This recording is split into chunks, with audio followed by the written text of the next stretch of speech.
This is the Fire Dog Podcast. The views and opinions presented on today's episode are those of the speaker and do not necessarily represent the views of the Department of Defense or the United States Air Force. Welcome, my name is Matt Wilson, and thank you for joining us for episode 20 of the Fire Dog Podcast. Our guests today are joining us from Lewis F. Garland Fire Academy at Goodfellow Air Force Base in San Angelo, Texas. They both serve as Academy instructors and are here today to fill us in on what has changed in recent history, what it's like serving as an instructor, and how they've dealt with teaching during the COVID-19 pandemic. Please welcome Jefferey Van Rees and Cody Simpson. So Jeff, we'll start with you. How long have you been at the Academy and what do you teach? Hey, so I've been at the Academy for about 2 years now. I started off in the fire suppression course, and then I moved on over to the fire inspector courses, and I was an instructor for a little while there, and now I'm the course chief. Cool. How long have you been at the Academy? I've been there for about 2 years now. Cody, what about you? I'll ask you the same question. How long have you been there and what do you do? Yeah, so I've been here just over a year now, and I teach in the suppression block where he started out, which is where all the fun stuff happens, where we get to do all the live burns except for the ARF burns. And all the fun stuff like extrication and most of the outdoor stuff. Cody, how long have you been in the Air Force? I'm coming up on like about 13 years now. Sweet. Jeff, what about you? Yeah, it'll be 11 years in September. Nice. So between the two of you, man, a handful of years in the Air Force and at the Academy. So excited to have you on and talk about the Academy. We get a lot of people contacting us about episode ideas or topic ideas, and we've had a handful of them ask about the Fire Academy. What has changed? What's going to change? What are the new airmen like? In what order do we teach the courses? Stuff like that. And I know myself included, I'm curious about what has changed and kind of what it's like now. So can you guys tell us how many courses of training there are and in what order they go? Jeff, I guess you can answer that. Yeah, we've got 5 courses going right now. We start off with EMR, and that's mainly for the student safety. So that way they already know how to handle an emergency situation. If one of them goes down on the training pad, it kind of helps us out with an initial assessment of what's going on in there and just get more eyes on and just better treatment for the students. And then the second block is the fundamentals where they learn to put on all their gear. And then you go into suppression and then hazmat and ARF. So currently we have five courses. And EMR's first. It is. I heard a rumor, that was a few years ago, that they were going to make EMR last so that it was the last thing that the students learned. And because 80% of our call volume is medical, that it would be the thing that they remembered the most. Do you guys hear that too? Or was that an idea at any point? Do you know? So initially it was at the end of the block. I think it was actually at the tail end when I was going through, but because of the heat injuries and things like that. So that's why they decided to move it to the beginning.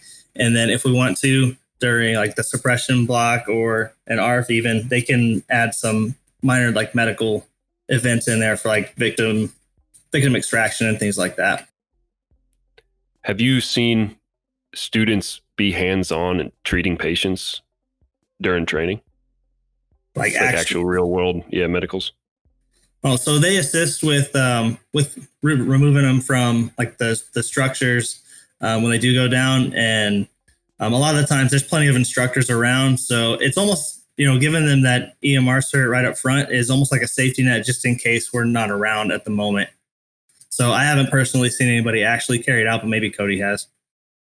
No, I haven't, but I have seen some talk about moving EMR to the front because with the new addition to the National Registry that it's gone to, it's become a lot more difficult, obviously, to pass that test than it was just the standard EMR that we were doing.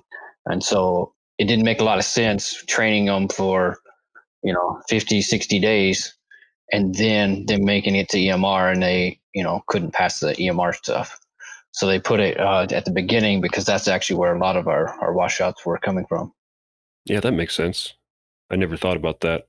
And with the addition of EMT potentially, that's even more difficult than EMR is. So it would make sense to want them to do that first, just in case they don't pass, so you don't waste anybody's time.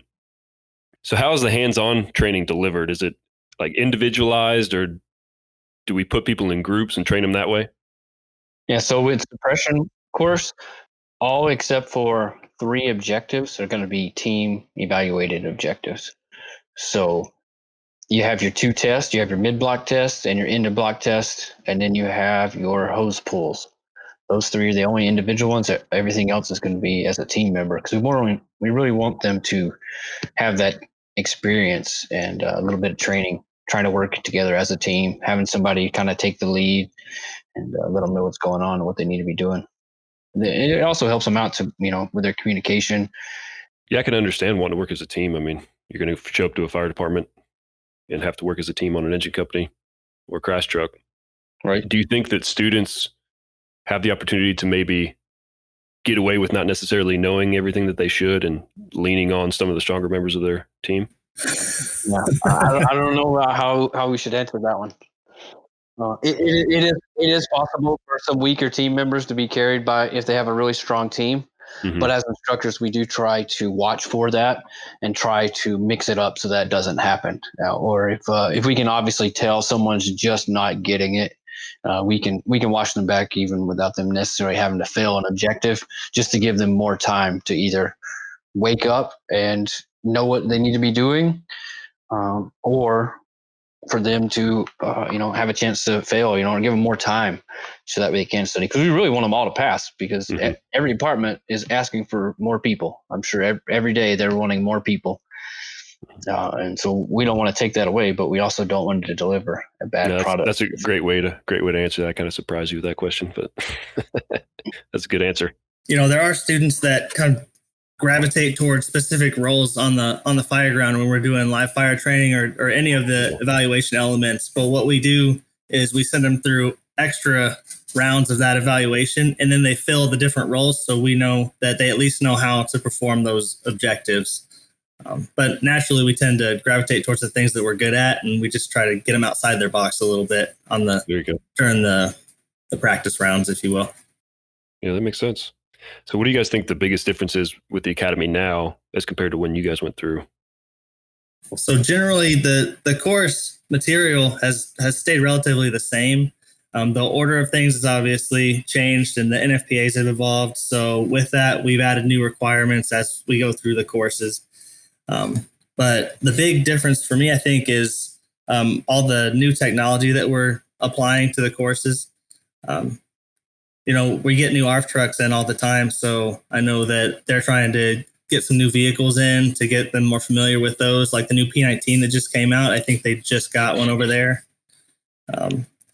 Also, in suppression, they're upgrading the dispatch center. I was on that project for a little while, and as soon as I moved sections, then I passed that on to somebody else. But I don't know, Cody, what other things are they doing over in suppression that's different? Yeah, so we definitely, things have changed. When I went through, we did, I think it was 300-foot hose pulls, whereas now, but it was with a 5-inch hose. No, excuse me, it was a 2.5 or 3-inch back then. And now they do a 200-foot hose pull, but it's with a 5-inch hose. So there's a little bit of difference there. We do have some new trainers being built right now. Like you said, that telecom trainer we were having built right now. And also EMR, EMR's had a lot of changes, most of it because of that national registry, but they should be getting some pretty good quality medical training right there in the beginning. And do Air Force firefighters teach EMR? Guys like you, or is it kind of, do we lean on civilians for that, or can the military guys teach that? No, so every one of our courses is pretty much mixture of all the branches and civilians mixed in there as well. Cool. Yeah, so a few changes, probably a lot of similarities too. I guess you can expect that with time. So what kind of firefighter am I receiving day one?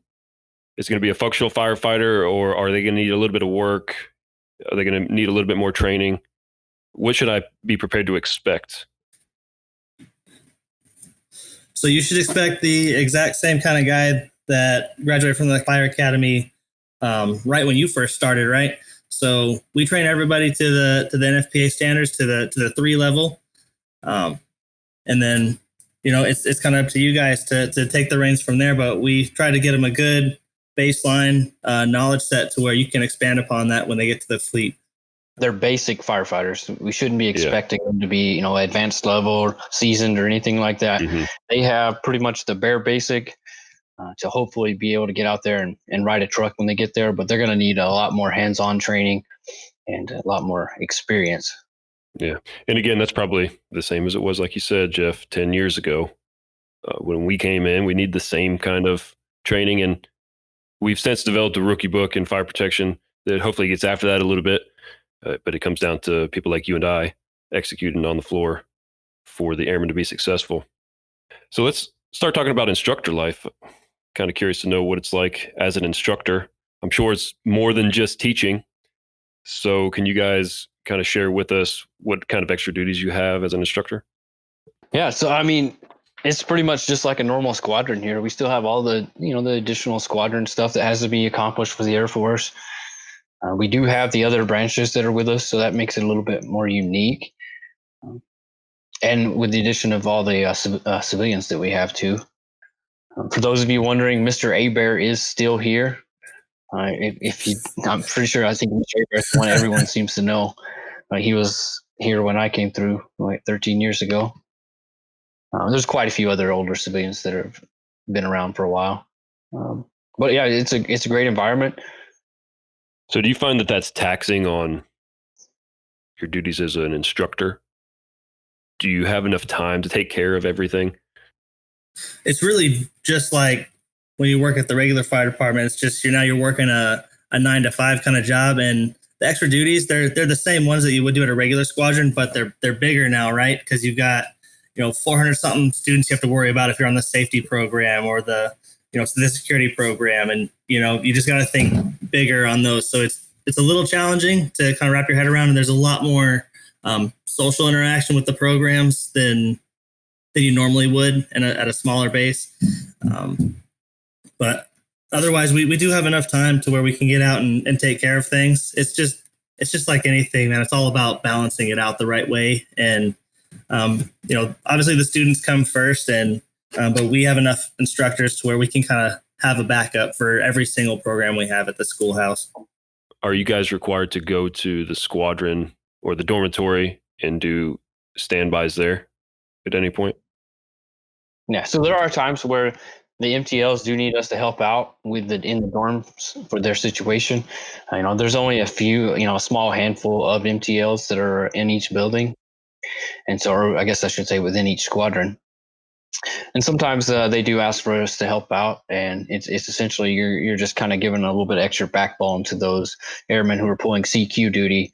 If an airman shows up late and they're maybe a little feeling intimidated or anything like that with reporting or anything, you're there so that way they can have that like NCO authority to deal with any issues that come up or any emergency situations. We've had plenty that have had to deal with calling the ambulance because an airman falls and hurts himself or something like that. So, right.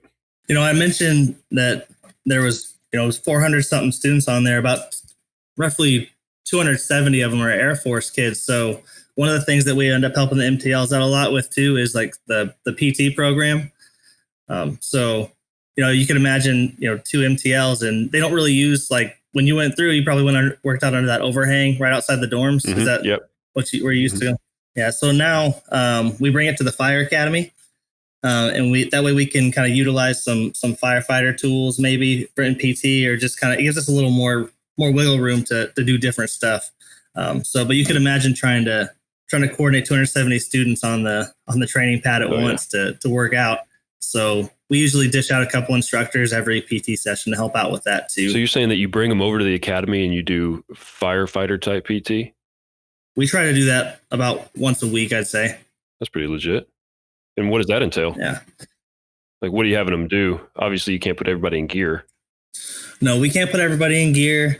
And we can't have them masking up or doing, air conservation drills or anything like that. So we have a couple Kaiser sleds out in the high bay. So they've been learning how to use those.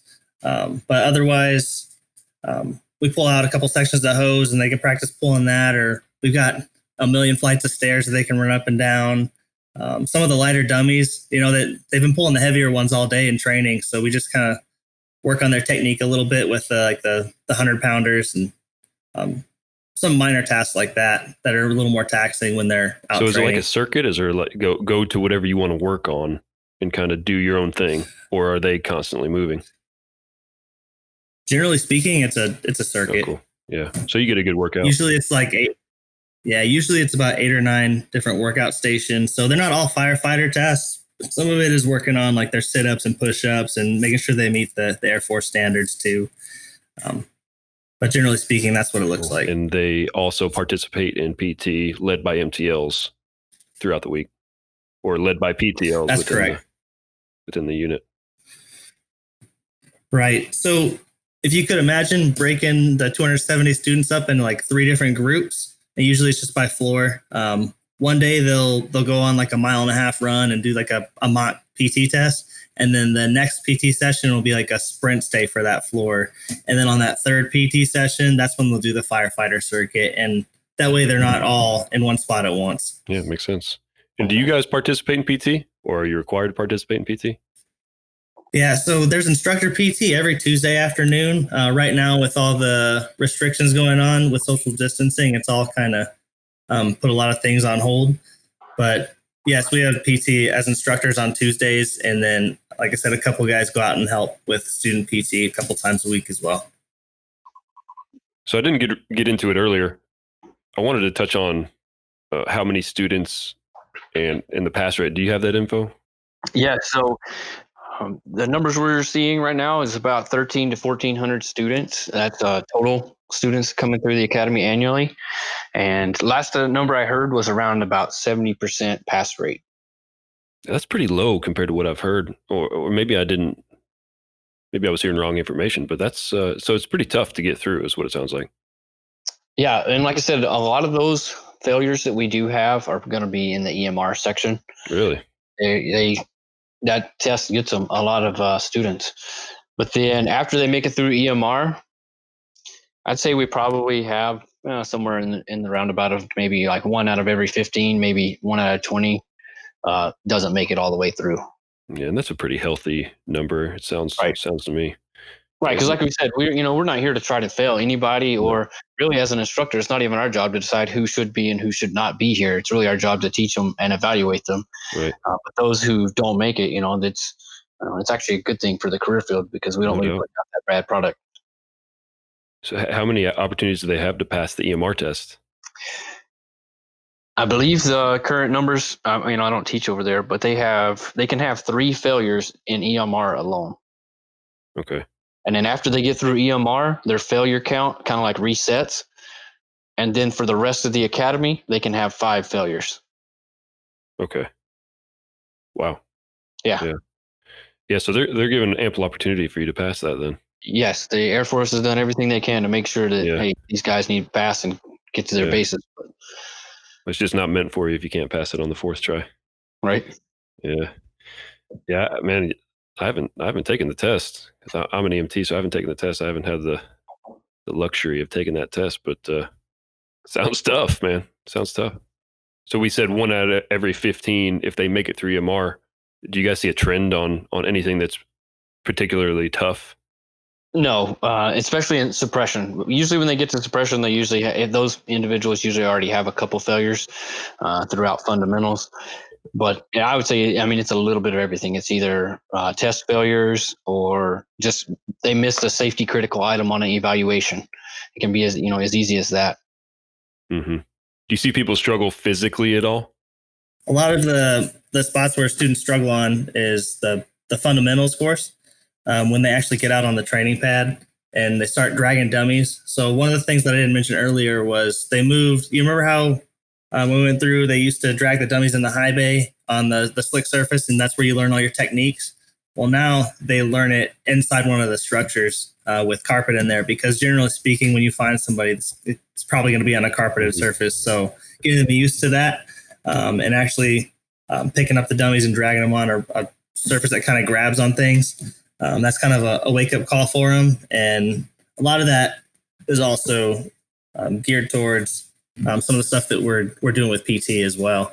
So like I said, working on the dummies, like picking it up and the technique. So hopefully by the time they get to that, they already kind of know what to expect, at least a little bit, or at least have the right technique when they're doing I it. remember being able to, if you did your technique right on like the knuckle drag, man, you get that sucker to slide, on the concrete. You could, Right, it makes right. sense to, I guess, mimic the conditions you're going to see in a real situation. That makes sense to me. Yeah, I guess that's just another example of how things they're small changes over time. So it's not really that Right. big of a difference, but it's a little bit of a difference in it. An important change, it sounds like to me. So Jeff, going back to kind of interacting with the students at the dormitories, you mentioned to me that you do a flag ceremony. Can you explain what that's about? Sure. So I'm in charge of the troop walk here at the school. That's one of my additional duties.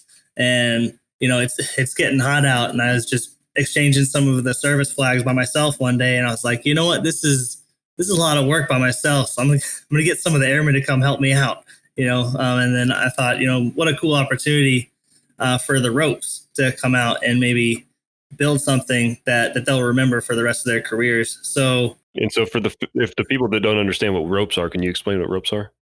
Sure. The ropes are the airman leaders, right?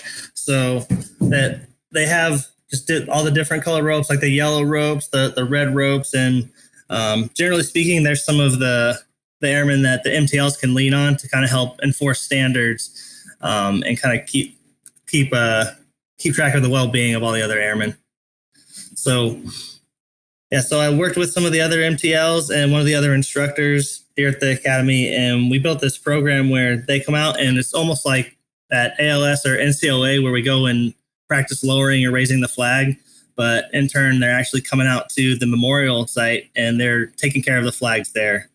And again, just kind of working on that heritage piece and getting them, with a better understanding of what it means to be a military firefighter. Yeah, it sounds like a great addition. And I know that there's a Military Fallen Firefighter Foundation, right? Is that how you say it? Or Military Heritage Foundation? That's right. It's the Military Firefighter Foundation. Do you guys have any involvement with that? I'm sure you do. Yeah, I actually ran the scholarship program for them this last year. So that's another one of the cool opportunities as an instructor you can have, is that's a unique thing to hear. And I just kind of fell into it, being in charge of the troop walk, and then I just started interacting with their president, Mike Robertson, and just really have been enjoying working with those guys. Cool. Cody, I also understand that there's a mentorship program where instructors go and they speak with students kind of offline about expectations and what it's going to be like at their next base. Can you talk to us about that? Yeah, so each class pretty much gets put into their own little mentorship group as soon as they get started in classes. And it's a 12-week program. They have a couple different instructors assigned to each mentorship group. And we try and talk to them and just mentor them, about all kinds of different Air Force and fire department stuff that they're going to need for their career. Cool. And Jeff, you're a part of that too, right? That's right. I'm actually one of the managers for that program. And another thing that we have on that is we teach them some expeditionary skills too, or just kind of get them familiar with it. Like the J-list gear, we have a set of that, and we have one of the students actually put it on just to kind of see what it looks like and move around, and they can kind of just think outside the box, I guess, outside of firefighting, and it kind of adds that military firefighter piece to it. And I know we've talked a lot about PT. That's something also that we do with them, like small group PT sessions with them, to really focus on some of those skills that they struggle with out on the pad. But we talk about them. We talk to them about anything ranging from finance to, MPF problems, and how to be successful when you get to your first base, how to start off on the right foot when they get to base X. Man, that sounds like an awesome thing. And listening to you talk about it, I'm kind of surprised that it hasn't always existed. Yeah, so it has existed for a few years, since before I got here, but it's really kind of taken shape over the last year and a half, I'd say. Cool. Yeah, I'm sure it's helping. It sounds like all these changes that you guys mentioned, they sound like great changes, and we're heading in a really good direction with the academy. So I wanted to talk about coronavirus impact. I know that it's impacting everybody across the world, and it's impacting the fire departments across the Air Force and the Department of Defense. I'd imagine it's also impacting you guys. So I'm curious to know what a new normal looks like for you guys. Yeah, so we have had to take the CDC guidelines into account for us. We're trying to maintain that 6 feet of distancing throughout the day whenever possible. We're trying to students and instructors wearing masks. Instead of like when we all went through, everybody gathered up in the high bay every morning, and there was just hundreds of firefighters split up into all their classes. Now you don't see that. It's not quite a ghost town, but only those students who are having outside objectives and they need to meet outside in bunker gear. They're out there waiting on the instructor. Those will be outside in the morning. Everyone else is reporting straight to their classrooms, and then when they go on and do take their breaks throughout the day, they can go out to the snack shack and everything, but then they're going to come right back into the classroom. What about masks during training? I mean, are they obviously they're probably having to? You said they have to comply with all the CDC guidelines, so I imagine masks everywhere they're walking. Right. So when they're out marching around base, they're going to be wearing that mask. Yeah. When they're in the training environment, they're going to be wearing that mask. Obviously, unless their SCBA is on, then they can take it off. But other than that, they're pretty much going to be wearing that mask throughout the day. I remember a big part of tech school was, walking in a straight line down the right side of the hallway or marching in our little flights back to the dormitory. Are they having to keep like 6 feet away? I mean, are these super long lines now? Yeah, so that's one thing that we have kind of had to change up a little bit. And the students they may not necessarily all go as a whole class all at one time because of what you said. It's just going to be a long line.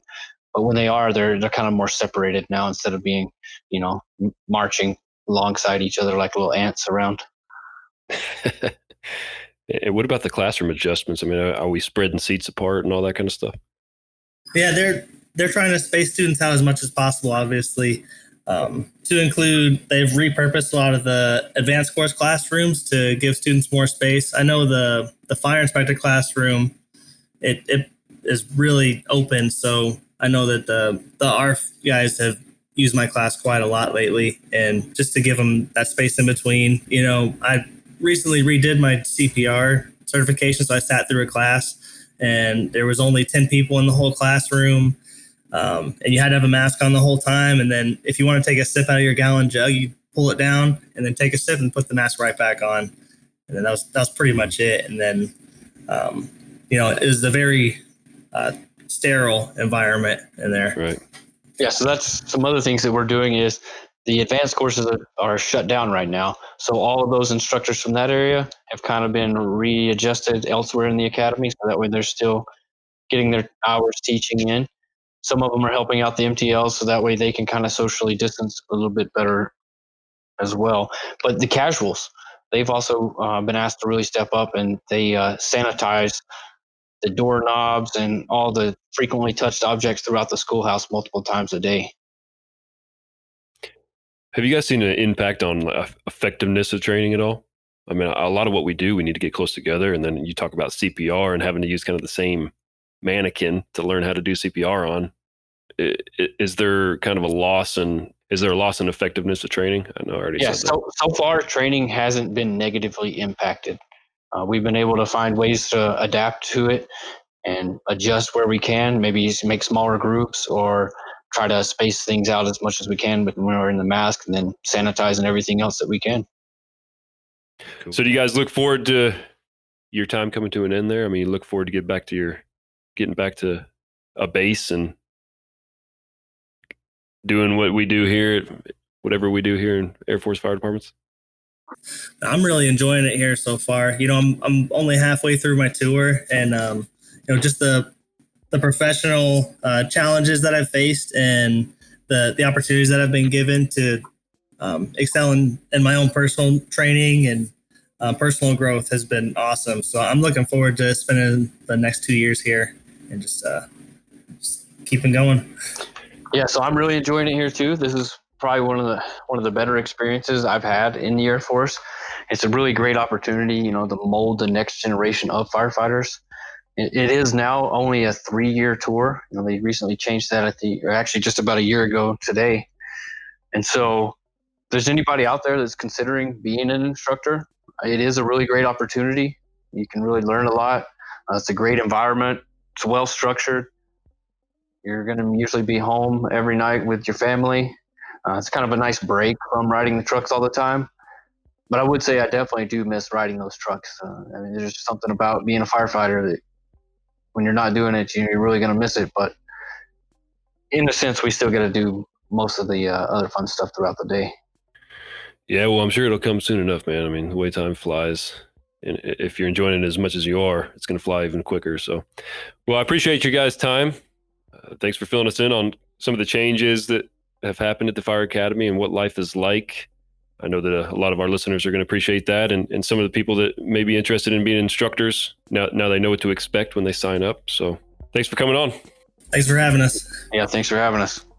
Thank you for listening to this episode of the Fire Dog Podcast. You can find more content just like this regularly posted to our Facebook page at facebook.com/the Fire Dog Podcast. That's facebook.com/the Fire DAWG Podcast. Please don't forget to subscribe, rate, review, and share this podcast with your friends and coworkers. This is host Matt Wilson with guests Jeffery Van Rees and Cody Simpson. Until next time, stay safe.